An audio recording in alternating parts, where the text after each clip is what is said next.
एक जंगल में मुफासा नाम का एक बूढ़ा शेर रहता था। जैसे जैसे वो बूढ़ा होता जा रहा था, वो अपने दोनों बेटों सिम्बा और अधीरा में से किसी एक को जंगल का राजा बनाना चाहता था। सिम्बा एक नेक दिल शेर था। वो अपने पिता की अच्छी तरह सेवा करता था और उनका सम्मान भी करता था। लेकिन अधीरा हमेशा से राजा बनने का सपना देखता था। ये देखकर एक दिन मुफासा ने एक महत्वपूर्ण फैसला लिया। मुफासा ने अपने दोनों बेटों को बुलाकर कहा, मैं इस जंगल के भावी राजा की घोषणा करना चाहता हूँ। मैं तुम दोनों में से किसी एक को इस जंगल का राजा और दूसरे को सेनापति नियुक्त करूंगा। पिताजी, मुझे इस जंगल का राजा बना दीजिए और सिम्बा को सेनापति। अधीरा, ये फैसला तुम्हें नहीं करना है। ये निर्णय मैं स्वयं करूंगा। मैं तुम दोनों की परीक्षा लूंगा और जो उसमें सफल होगा वही इस राज्य का उत्तराधिकारी बनेगा। मुझे बताइए कि परीक्षा क्या है। मैं उसे जीतकर इस जंगल का राजा बनूंगा। यदि अधीरा राजा बनना चाहता है तो फिर परीक्षा की क्या आवश्यकता है? आप उसे ही राजा बना दीजिए। नहीं सिम्बा, ये उचित नहीं होगा। मैं केवल योग्य व्यक्ति को ही राजा नियुक्त करूंगा। मैं तुम्हें एक परीक्षा देता हूँ। इस जंगल के पूर्व में स्थित एक गुफा में एक राज मुकुट रखा हुआ है।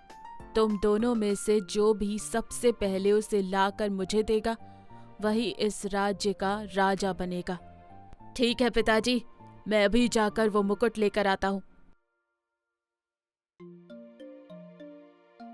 ये सुनते ही सिम्बा और अधीरा दौड़ पड़े।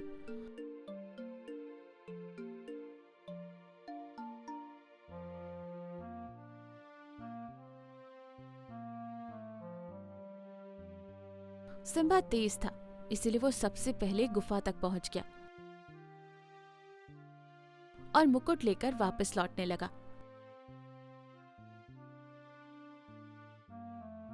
जब अधीरा ने देखा कि सिम्बा मुकुट लेकर लौट रहा है तो उसने पीछे से आकर उसे धक्का दे दिया। सिम्बा रेत और कीचड़ से भरे एक गड्ढे में गिर पड़ा।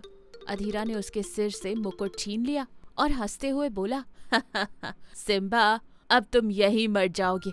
मैं इस जंगल का राजा बनूंगा। मैंने हमेशा से यही सपना देखा है। वो बूढ़ा शेर तुम्हें राजा बनाना चाहता है, इसीलिए उसने ये परीक्षा रखी है। लेकिन अब मैं मुकुट लेकर जाऊंगा और राजा बन जाऊंगा। अधीरा, तुम जो कर रहे हो वो बहुत गलत है। क्या तुम सचमुच पिताजी को भी नुकसान पहुंचाना चाहते हो? कृपया उन्हें कोई हानि मत पहुंचाना। राज्य के लिए मैं कुछ भी कर सकता हूँ। अब ये मुकुट मैं लेकर जाऊंगा और राजा बन जाऊंगा। ये कहकर अधीरा वहां से चला गया। उधर सिम्बा धीरे धीरे गड्ढे में धंसता जा रहा था। तभी राज्य का सेनापति महान बाघ भीम वहां पहुंचा। उसने एक रस्सी सिम्बा की ओर फेंकी। सिम्बा ने रस्सी को अपने मुंह से पकड़ लिया और भीम ने उसे ऊपर खींच लिया। फिर भीम बोला, सिम्बा, तुम बहुत अच्छे हो। मुझे शुरू से ही शक था कि अधीरा ऐसा ही कुछ करेगा, इसलिए मैं तुम्हारे पीछे पीछे आया था। अंत में उसने वही किया जिसकी मुझे आशंका थी। इस राज्य को तुम्हारे जैसे नेक और दयालु राजा की आवश्यकता है। उस लालची अधीरा को किसी भी हालत में राजा नहीं बनना चाहिए। जाओ, मुकुट वापस हासिल करो और अपने पिता के पास पहुंचकर इस राज्य के राजा बनो। ये सुनते ही सिम्बा तेजी से वहां से निकला और मुकुट लेकर भाग रहे अधीरा का पीछा करने लगा।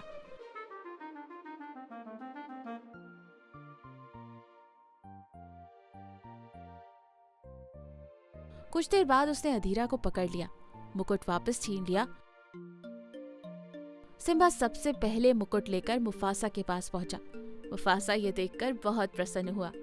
जब सिम्बा ने पूरी घटना सुनाई तो मुफासा ने घोषणा की, मैं सिम्बा को इस जंगल का राजा घोषित करता हूँ, क्योंकि वही सबसे पहले मुकुट लेकर आया, और मैं अधीरा को उसके लालच और बुरे इरादे के कारण इस राज्य से निष्कासित करता हूँ। ये सुनते ही अधीरा क्रोध से भर गया और जंगल छोड़कर चला गया। कुछ समय बाद जब सिम्बा जंगल में घूम रहा था तब भीम उसके पास आया और बोला, सिम्बा, अधीरा अपमान का बदला लेने के लिए एक दिन अवश्य लौटेगा, इसलिए मैं तुम्हें यह सोने का जादुई कंगन दे रहा हूँ। अगर मैं इसे पहनूंगा तो क्या होगा? जैसे ही सिम्बा ने वो सोने का कंगन पहना, उसका शरीर बहुत विशाल हो गया। तब भीमा ने कहा, जब भी तुम्हारा सामना किसी शक्तिशाली शत्रु से हो, ये कंगन पहन लेना, तब कोई भी तुम्हें हरा नहीं पाएगा। कुछ दिनों बाद अपमान से भरा अधीरा काला नाम के एक राक्षस और माया नाम के अपने क्रूर मित्र के साथ वापस लौटा।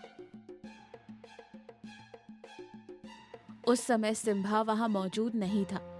काला ने अपने जादू से मुफासा को एक पेड़ से बांध दिया और उसे यातनाएं देने लगा। जब भीम उसे बचाने आया तो काला ने उसे भी अपने जादू से मार डाला। फिर वे सिम्बा का इंतजार करने लगे। कुछ ही देर में सिम्बा वहां पहुंच गया। उसने पिता को पेड़ से बंधा पाया। अपने पिता को पेड़ से बंधा देख वो दुखी हो गया और अधीरा से बोला, अधीरा, तुम ये क्या कर रहे हो? अगर तुम्हें राज्य चाहिए तो ले लो, हम ये राज्य तुम्हें सौंप देंगे और यहाँ से चले जाएंगे, लेकिन कृपया पिताजी को मत सताओ। तुम्हारे लिए अपने पिता के साथ ऐसा व्यवहार करना उचित नहीं है। मैं आज भी तुमसे प्यार करता हूँ क्योंकि तुम मेरे भाई हो। भाई, तुमने ही मुझे इस राज्य से निकाल कर बाहर किया था। अब जब मैं अपमानित हो चुका हूँ तो तुम मुझे नैतिकता का पाठ पढ़ा रहे हो। अब मुझे राज्य नहीं चाहिए, मुझे केवल तुम्हारी और इस बूढ़े शेर की मृत्यु चाहिए। जब तक मैं तुम दोनों को मार नहीं डालूंगा, मुझे शांति नहीं मिलेगी। अधीरा की बातें सुनकर सिम्बा क्रोधित हो गया। उसने तुरंत सोने का जादुई कंगन पहन लिया। देखते ही देखते उसका शरीर विशाल हो गया। सबसे पहले उसने काला राक्षस को मार डाला, माया को भी परास्त कर दिया। इसके बाद सिम्बा और अधीरा के बीच भयंकर युद्ध हुआ। अंत में सिम्बा ने अधीरा को मार गिराया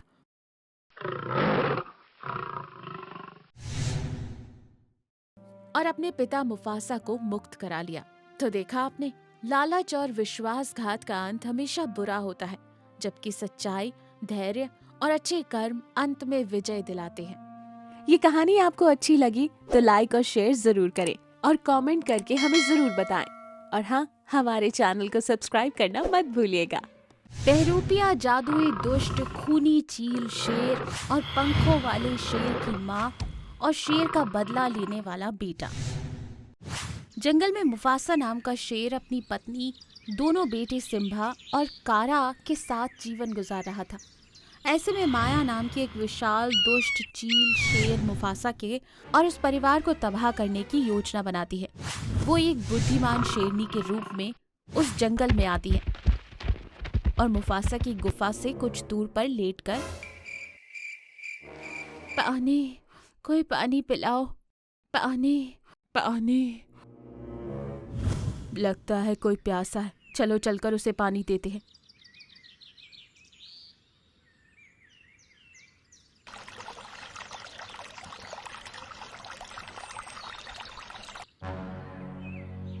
तुमने मेरी प्यास बुझाकर मेरी जान बचाई, तुम्हारा बहुत बहुत शुक्रिया।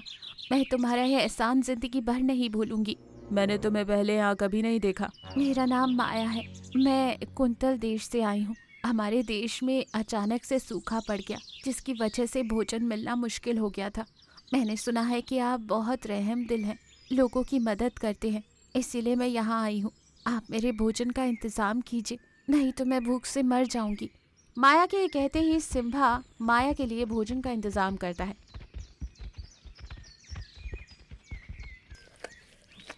भोजन खाकर वो वहीं सो जाती है। रात होते ही सारे जानवर सो गए थे।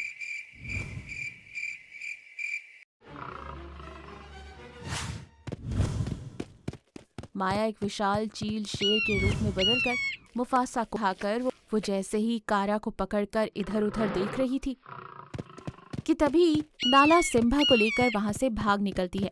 यूं भागते वक्त नाला को एक गुफा नजर आती है।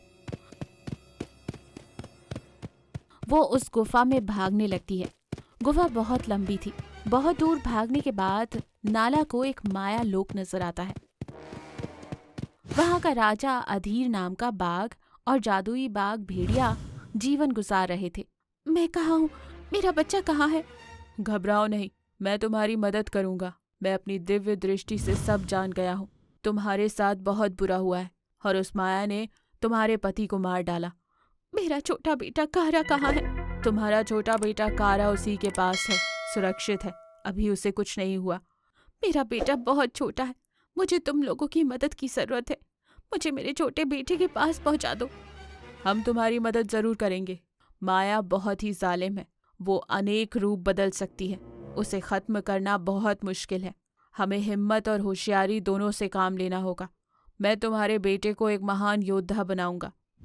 वहीं दूसरी तरफ माया कारा के बचपन से ही उसके मन में जहर घोल रही थी, उसे झूठी कहानियां सुना रही थी। तुम्हारी माँ और तुम्हारे बड़े भाई ने तुम्हारे पिता को मार डाला।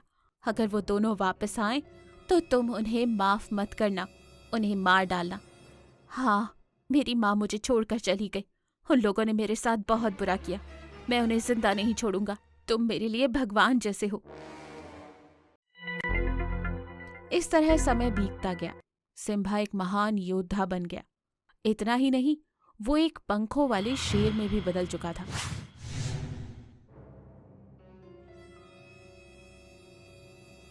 सिम्बा एक विशाल पंखों वाले शेर में बदलकर अपनी माँ को लेकर माया से बदला लेने वापस आता है। माया कारा का रूप धारण करके उसके सामने आती है। माँ, मैं कारा हूँ, तुम्हारा छोटा बेटा। तुम मुझे छोड़कर इतने साल कहाँ चली गई थी? मेरे बेटे, तुम कितने बड़े हो गए हो। मैं तुम्हें छोड़कर नहीं गई थी। उस दुष्ट माया ने तुम्हारे पिता को मार डाला और तुम्हें मुझसे दूर कर दिया। आज उस माया का अंत निश्चित है। जैसे ही नाला ने ये कहा, कारा के रूप में छिपा माया शेर चील के रूप में बदलकर नाला को मारने की कोशिश करती है।